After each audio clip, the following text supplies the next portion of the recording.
Hello, my beautiful souls. Today I have a guest on. It's a friend of mine and a guest astrologer, Laura. She has over 30 years of experience. I wanted to have her on so she could discuss some of the events that are coming up for the world for 2024.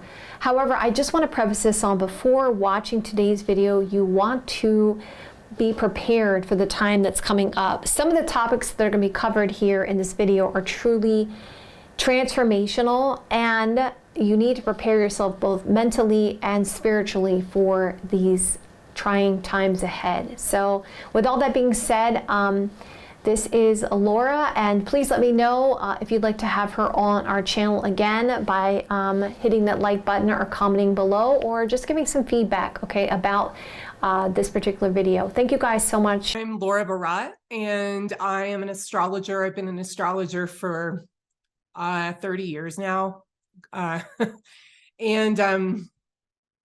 So I mainly did tropical Vedic astrology, and I still do tropical Vedic astrology, but I also do something called constellational astrology and Hellenic astrology, which is the ancient Greek astrology. I'm basically an astrologer that uses techniques that I find to be profound, accurate, and that work for the person and for mundane astrology. So I enjoy all of it. I also do what they call the cards of truth system, which is based on playing cards or cartomancy. So you can visit my website. It's laurabaratastrologer.com. And I also have some books on there, ebooks and physical books, if you want to check it out. Today, I'm going to talk about some predictions I see for the world for 2024, some highly significant transits happening based on constellational astrology, which is astrology using the actual star constellations. And also, I'll be talking about the tropical positions, which is based on the sun and earth. All right, that what we're all familiar with, the 30-degree sections of as the sun moves from. So this, what I'm going to talk about, this constellational astrology, is just really fascinating. And it is an ancient art. They used to call it sky watching. It was done in the Middle East. It started in Persia and what they call, or Georgia, the country of Georgia, which is the Urmian Plain. All right, that's the area of the world it started in, and they moved down into the Middle East, and then they moved and scattered throughout Europe. They were persecuted because of Christianity, okay, coming onto the scene, and sky watching is some of the main things that they did. And there's also a big tradition of that in India as well. But they use nakshatras, which is different types of constellations. Whereas this one I'm going to talk about is the constellations we're all familiar with, like the Virgin, the Lion, the scales. And that's how I differentiate between tropical astrology, which is the signs like Sagittarius, Capricorn, Libra, Taurus. But when I talk about the constellations, I'm using the names like the lion, the crab. So you see how that goes. Well, first I want to start talking about Pluto and the transits of Pluto, because this is highly significant. And how Pluto plays into what is happening in the world right now and what's going to occur when Pluto goes into Aquarius. Now, Pluto has already been in Aquarius, but it went retrograde back into Capricorn, and then it's going to go back into Aquarius on January 20th. And then it goes retrograde again around November 19th of 2024 and goes back into Capricorn. And when Pluto is in the signs, now this is tropical, okay?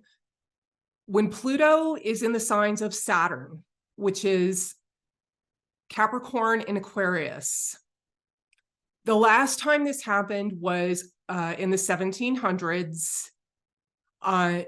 and when it was in Aquarius, it was 1778 through 1798. And then when it was in Capricorn, it was like 20 years. I didn't look at the exact dates, but it's a big time. It's a huge time for revolutions, overthrowing the current ruling structures. Saturn rules the common man, okay? That Saturn rules democracy, all right, where everyone gets a vote. It rules the common people, okay? And when Pluto, and now it rules the common people, but Capricorn is a big sign of rulership. It's the 10th sign, but a good ruler has to be, understand the common people. And if they don't, if they are tyrannical, there's going to be a revolution when Pluto goes through, because Pluto makes things come to an end. Now, one of the names for Capricorn, or one of the ancient descriptions of Capricorn, is the place of kings. Okay. So Pluto transiting through Capricorn and Aquarius is indicative of the overthrowing of that ruling order, and a lot of instability with the common people. You had the American Revolution and the French Revolution. Those were the two big ones. In addition to that, there were several different other revolutions, especially in the Caribbean. Okay, there was revolutions all in the Caribbean in the that period of time, not as known as the two big ones of the American and French, but there were still a ton of revolutions. There was one in Vietnam against the Chinese rulers. There was all over the world, there were a huge amount of revolutions. So when Pluto enters Aquarius on January 20th of 2024, it enters Aquarius exactly on the same day as the sun. So the sun and Pluto are conjoined as they move into Aquarius. This is the big deal, because the sun is the ruler, the king. You know, the sun, that's what the sun rules. It rules the government. So the my prediction is that before or next year, when Pluto moves into Aquarius, and between that time and when Pluto goes back into Capricorn on November 19th, there's going to be overthrow of rulers and government structures. There is a massive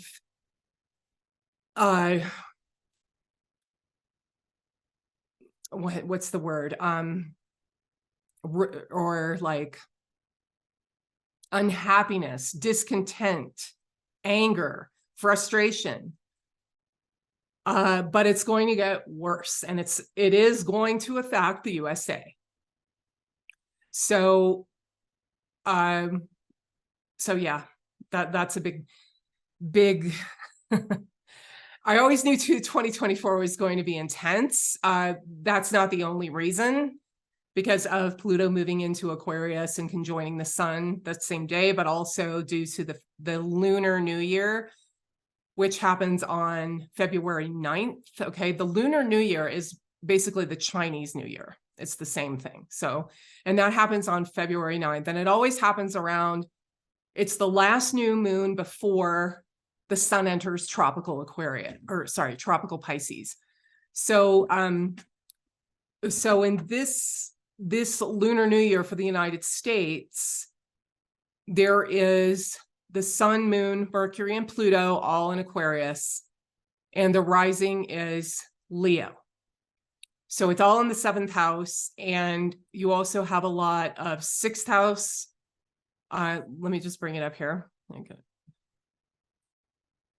Okay. You have a 6th house, Venus and Mars conjunction, and you have Saturn in the 8th house. Now, Venus together usually mean violence, and they're in the 6th house, which is the house of wounds, enemies, and attack. And this is for the USA. I'm just talking about this. I can't do all the countries, but it doesn't look to be a peaceful year, to say the least. So, and I do think there will be a reduction, or not a crash. I don't see a financial crash, but I do see that there will continue to be a decrease in value in the currency, and just overall inflation. Just the financial outlook is getting more difficult or more expensive. And because there's so much unrest around the world, the military may be able to, the production and military might, or those types of things, may be able to keep the economy going in some fashion, but it's not any means of a type of saving grace. And probably the only thing that will stop a crash from happening. And so the inflation rate, I think, will continue to rise. And but the concentration of energy is on the unrest, massive political unrest, and systems breaking down. Another thing about the signs of Saturn, and especially Aquarius. Aquarius is a sign of service. So Aquarius has a big connotation of serving humanity. It's a very humanitarian sign. And it's the cupbearer. It's the man carrying the water jug. He's carrying water. He's not drinking water. So that means he's carrying water to help somewhere. Making a well in the old days was considered to be such a great a humanitarian gesture, because everybody needed water, right? So that's what Aquarius is focused on. And Aquarius is also, group oriented. And in the Greek mythology, it's associated with the myth of Ganymedes. I think I'm pronouncing it correctly, but he was made a cupbearer of Zeus. Okay, so it has to do with service. And so service industries are breaking down. They're going to break down. I'm already seeing that. It's already happening. You're not getting like the kind of service. Things are just going to so things are not going to be working like they used to, and that's going to get more pronounced, and you'll definitely notice it. Okay, all right. Now there is a couple of other things. All right, so in the constellational astrology, what I was just mentioning, this is all based on tropical. Now I'm going to talk about the constellational astrology, and that goes back about 23 degrees. So Pluto is still transiting the constellation of Capricornus, but it's called the goat, or the goat fish, because it's half goat and half fish. The tail is a fish, or what is it? Alligator or crocodile. Because in Indian astrology, Capricorn is associated with a crocodile, and in Western it's a goat. And it's also a constellation associated with climate, because you have the deepest, in the water, going to the highest heights, because goats, of course, climb mountains. All right. So that it is a constellation, has great influence over human affairs in the realms of climate and political customs. It was the mansion of kings. Okay, that's what one of the ancient names of this constellation. And so Pluto transiting through here is bringing to an end certain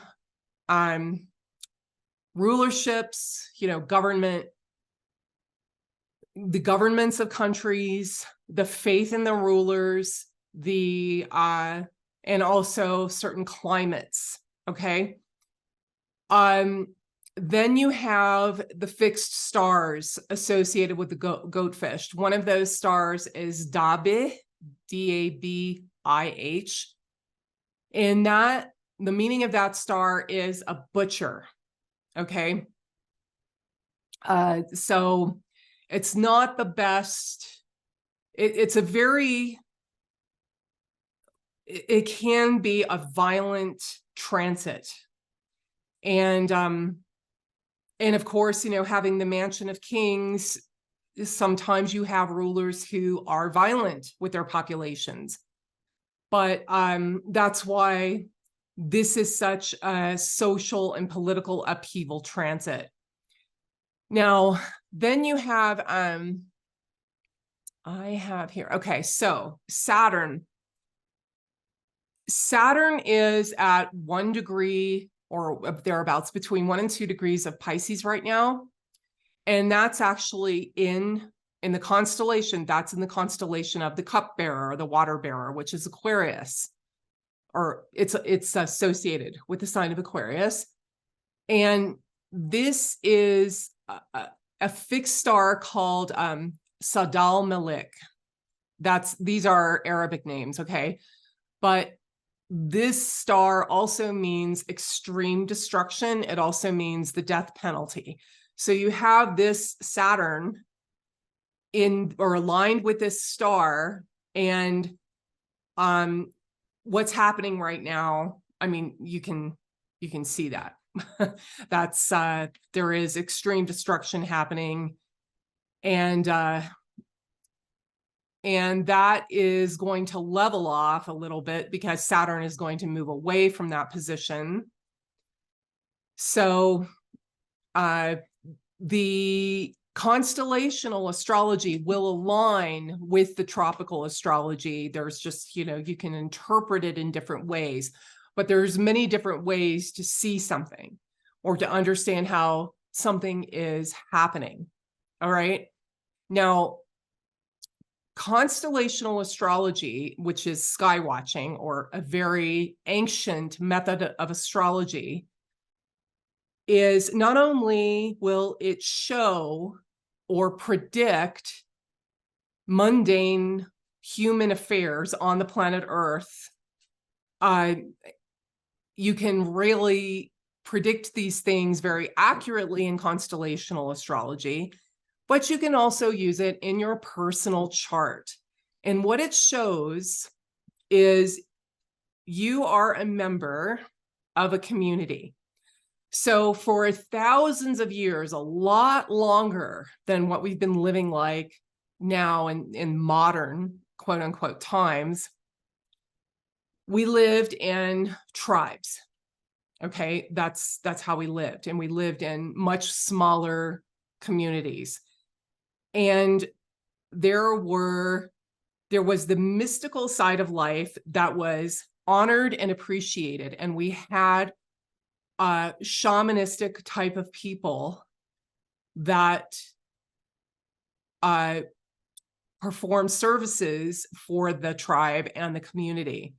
But not just those types of people, you had everyone. Now, I'm going to use the Native American example, but this will apply to all types of people all over the world before the advent of modern technology and modern social organization systems. So you had, when you came of age, which was, when you went through puberty, you went out and did what they called a vision quest. And you went to commune with nature, find your power animal, find your spirit guide, your ancestor guide, those types of things.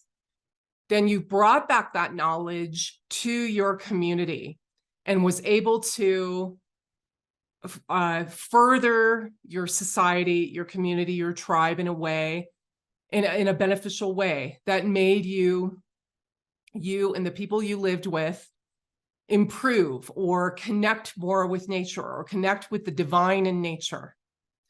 And this is what constellational astrology shows. It shows the talents that you have that you can make the most of, that you will bring back to your community at large.